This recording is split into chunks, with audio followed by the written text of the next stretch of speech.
Hello， 大家好，我是宇哥。今天我们来讲2025年预言世界巨变的开始。今年的很多预言家，比如说帕克呢，就多次预言了川普会遭遇暗杀。当时呢，帕克和一位知名的美国的星象预言家乔尼·帕特里尼呢，他们直播连线。而乔尼就说呢，他从星象图中就看到2024年的下半年到2025年呢，太阳、火星、土星以及罗喉的位置呢，将对美国以及世界产生巨大的影响。很多疯狂的事情一定会发生的。而许多世界的领导人的星图呢，都已经发现了有异动，可能会爆发大型的冲突。而这一切呢，都会从2025年的7月开始。而帕克还说呢，他看到了与1968年类似的星象图。那在1968年发生过什么呢？宇哥查了一下，有肯尼迪总统的弟弟罗伯特·肯尼迪被暗杀事件。而帕特就说呢，他就感觉到了一股类似的事情可能也会发生在川普身上的原因。但是呢，他是会当选的。他们的预言呢，都预言中了。但是帕克还表示说神还向他展示了川普刚上任呢，就会面临美国巨大的经济危机。而这场经济危机的严重程度呢，已经超过了历史上的大萧条。帕克说，他在做世界性预言的时候就看到这是一个至暗的时期，你们必须经历过才可以到达光明。帕克还说呢，他在做世界性预言的时候呢，他还看到在日本的外海的区域有巨大的那种蘑菇黑云。他在预测俄乌冲突的时候和新冠病毒的时候也在相应的地区看到过黑云。所以说黑云应该是预示着某种不祥的大事要发生。帕克就认为呢，日本附近的黑云预示了一个巨大的地质事件，那一片区域很有可能会发生大地震，而导致海底火山的大爆发。帕克说，他看到了可怕的气体被释放出来，似乎呢是来自于地球的地幔。这一次大地震将带来世界性的巨大影响，不仅仅是日本。帕克还看到了地震将影响到夏威夷、美国西海岸，甚至墨西哥。他说，也许人们可以将这种影响呢理解为海啸，但是他感觉到有更多的呢是震动，似乎太平洋板块呢在震动，而东西两边呢同时在发生着变化。那么这一次大地震会在什么时间发生呢？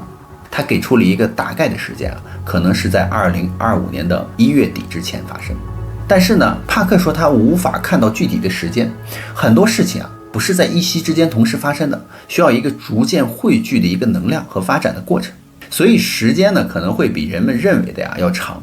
帕克说他在很久之前就一直在说他看到一些事情背后的力量在聚集，也就是2024年的11月之后的某个时间亚洲会有冲突。帕克认为这是在增加混乱，分散国际注意力。星象学家呢，乔尼他也预言说，在2024年的下半年到2025年呢，世界大国的领导人呢星盘异动他会认为有类似冲突的事件发生。这样看来呢，他们两个人似乎都认为2025年呢这个时间点很有可能会有与亚洲相关的冲突发生。包括我国著名的刘伯温，他也认为在2024到2025年是有一场灾难发生的。那刘伯温是怎么说的呢？刘伯温被认为是古代命理学的先驱之一，他不仅精通周易、天文和占卜等知识，还对人类的命运的走势有独到的见解。在历史上，他曾多次成功预测了天灾和变革。根据刘伯温的预测呢，他认为在2025年左右呢，世界可能会发生一次巨大的变革，他称之为大转折，意味着人类的命运和世界的格局将发生深刻的变化。据传说，刘伯温在预测中表示呢，到了这个时候，人类将会经历一次天地灵气转移的过程，宇宙的能量增长将加快，届时会有一个人口资源调整的过程，可能会有一些国家呢在大规模的人口减少，而有些国家呢会经历人口暴涨的一个增长。而我们不能忽视的是历史上确实有很多看似不可能的事情呢，最终都成为了现实。这可能就是因为人类的力量和智慧无穷无尽，也可能是因为世界本身就充满了无数的可能性。而风云激荡之下呢，我们不妨看一看刘伯温究竟是如何预言的呢？在旧节碑文中呢，刘伯温预言到：谨防人人艰难过，官过天翻龙蛇年。而龙蛇年呢，刚好又是2024和2025年，代表着会很艰难。下面一句是说，既是十恶之人，只要回头，我都救度。然而众生不幸，但看寅卯辰乙年。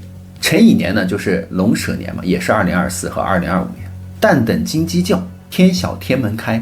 乙年丑过寅出，金鸡苏醒，谓之天晓。整个中华大地金鸡双立。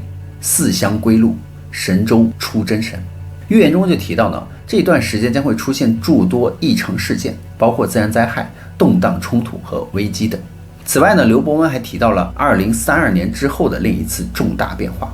他预言呢，将会有一次新变化的出现，预示着呢亚洲未来的崛起和全球格局的变化。它将彻底的颠覆现有的全球结构。眼下呢，全球政治和经济的形势较为复杂，各种复杂的因素交织在一起，冲突、气候变迁、疾病等问题呢，都加剧了世界的不稳定性。而全球化呢，面临着新的挑战。这些因素呢，可能会成为世界的一个转折点。不同的人以不同的方式呢，在不同的时间都对同一事件做出了精准的预言。这似乎已经不能用巧合来解释了。似乎这一些影响历史进程的大事件呢，早已经有了预示。包括沉睡中的先知呢，埃德加·凯西呢，在关于未来惊人的预言中也提到过日本的沉没。埃德加·凯西呢，在睡眠的状态下可以遥视千里之外，甚至还可以穿越时空，查看他人的前世今生。所以他呢，有一些预知未来大事件的预言。在凯西关于21世纪的预言一书中呢，埃德加·凯西就说，由于地轴转动呢，地球将发生巨大的变化，火山喷发与大地震呢会接踵而来。比如呢，他提到赤道附近的火山活动会增加，培雷火山和维苏威火山呢会爆发，美国加利福尼亚南海岸、盐湖和内华达南部呢，在火山爆发后的3个月内将被地震引发的洪水淹没。日本的大部分呢将会沉入海中，而欧洲的上半部呢会在眨眼之间改变。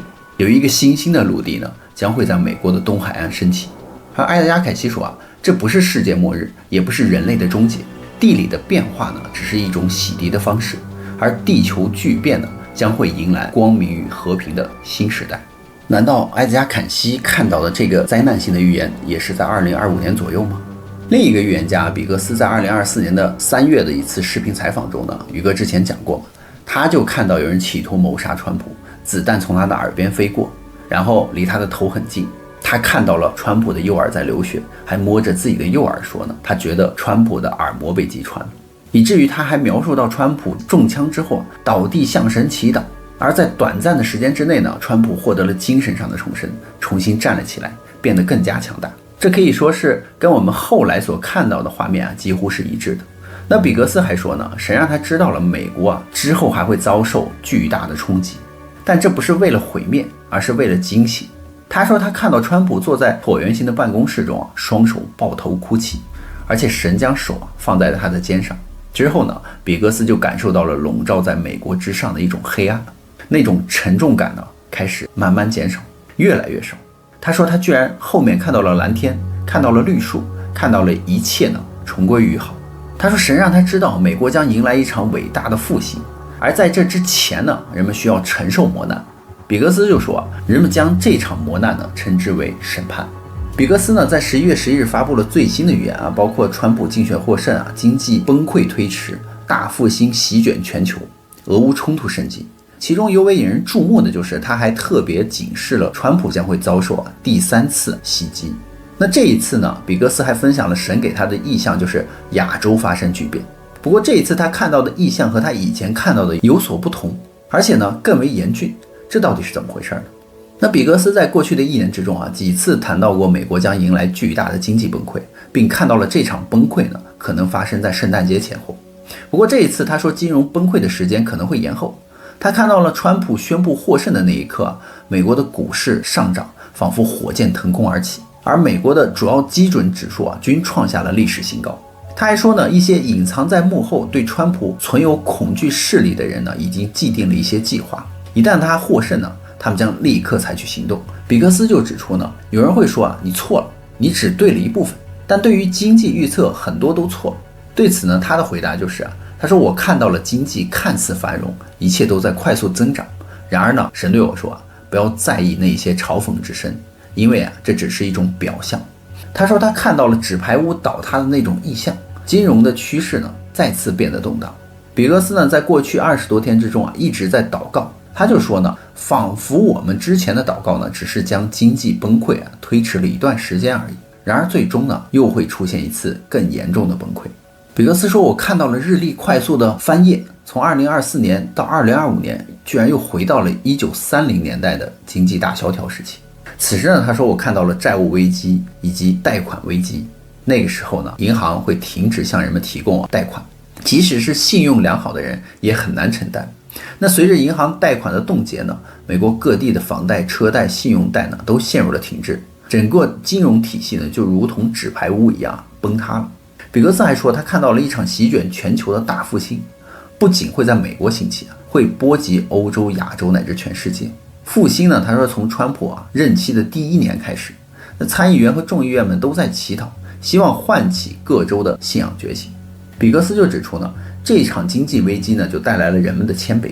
他说我听到了谦卑的声音，并且看到了人们回归家庭的核心价值观，这样呢就恢复了传统的家庭生活。成员们都会像50年代以前那个样子围坐在餐桌旁边一起吃晚餐，而不是像现在一样只吃快餐。人们开始更加注重的家庭，重新找回了核心家庭价值观。整个美国经历了震动，人们都在祭坛之前悔改，为复兴祈祷。那种复古的露天步道呢，会在全国各地涌现，呼唤人们回归信仰。他表示呢，自己还看到了亚洲将迎来信仰的复兴。此外呢，比格斯还看到了关于乌克兰的意向。他说，川普试图用强硬的手段来应对，但是呢，事情将无法像他所预期的那样顺利处理。比格斯还看到了冲突的升级，看到了动荡的加剧。他就说，神告诉我呢，痛苦呢会加速加剧的，这些动荡和灾难依然会发生。他说，我还看到了瘟疫、战争这种传闻越来越频繁，会成倍的增加。比格斯也提到了幕后交易和黑暗势力呢将会浮现。当川普走进办公室的时候他会逐渐的发现一些被隐藏的真相，这些隐藏的事件呢将会被披露出来。他还提醒大家呢，在川普任职期间可能会面临再次遭遇到袭击的威胁。那比格斯说呢，有人会尝试再次对他下手，但这一次会发生在当这些秘密特工们警觉性放松的时候。现在他们都处于高度戒备状态嘛，全力保护他。但是在平稳的时刻，警戒呢会有所放松，这种情况下就很可能会出现跟选举周期一样的那种事件了。他说这个时间大概在1-2年之内会发生。那比格斯说呢，他所看到的异象全都是他通过通灵之后在异象中看到的。当时神给他的视线呢2个方向，首先他看到的是太阳落山，在太阳落山的地方呢，落日的光辉穿过云层美得让人叹息。但就在这时呢，时间突然消失了，一切进入了永恒。这时候比格斯就听到了神对他说，这个时代的太阳该落山了，人类所经历的一切要结束了，恩典的时代呢要结束了，人类将进入灾难时期。那灾难即将开始，于是呢，比格斯立刻就赶到了现场，一切都停在了那里。他说，包括我们每天的情绪，所做的每一件事，所能够看到的，就只有美丽的光了。后来神开口说这是最后一次呼唤，我呼唤我的羔羊，我来了。当这些话从他嘴里说出来的时候呢，他说就像是吹响的号角，在整个山谷里面回荡。这时候那个比格斯就看到眼前出现了山谷，他抬眼看向山谷呢，整个山谷居然就像一个牧场，一半是绿色的，一半是黑暗的。他说他看见神在山顶上呢，所有的羊都离他很近。比格斯就说呢，太阳正在落山，一切都在走向结束。人类拥有的一切呢，从亚当夏娃开始到今天，一切都快要结束了。神再次就对我说，比格斯，这是最后一次花火了。于是上帝开始大声的呼喊，突然之间呢，太阳放射出的光芒照在山谷的羊的身上，而这些羊呢，就像是被剪过羊毛一样，浑身呢只剩皮包骨，他们正在草地上吃草。而忽然之间听到了上帝的呼唤，抬眼就看向了上帝那边，于是他们就开始发出了咩咩的叫声，撒腿就跑向了上帝那边。但是有些羊却看不见他们的神，而这些羊呢，有着灰色的皮毛，身上沾染着黑色。这部分羊呢，是处于黑暗之中的那一部分，他们仍旧在那里吃着草，根本就听不到神对他们的呼唤。于是比格斯就说，时间不多了，可是他们却一无所知。这些羔羊被黑暗所覆盖着。比格斯就说呢，6000年的这个人类时代呢，正在走向终结。在我们进入新的时代统治之前呢，必须进入磨难的时期。这就是神想要告诉大家的。那以上呢，所有的预言都在同时表示着，似乎有一些影响历史进程的大事件呢，即将发生。大家怎么看呢？那么好了，故事呢，宇哥也就讲完了。别忘了订阅关注宇哥的账号，看后续更多精彩内容哦。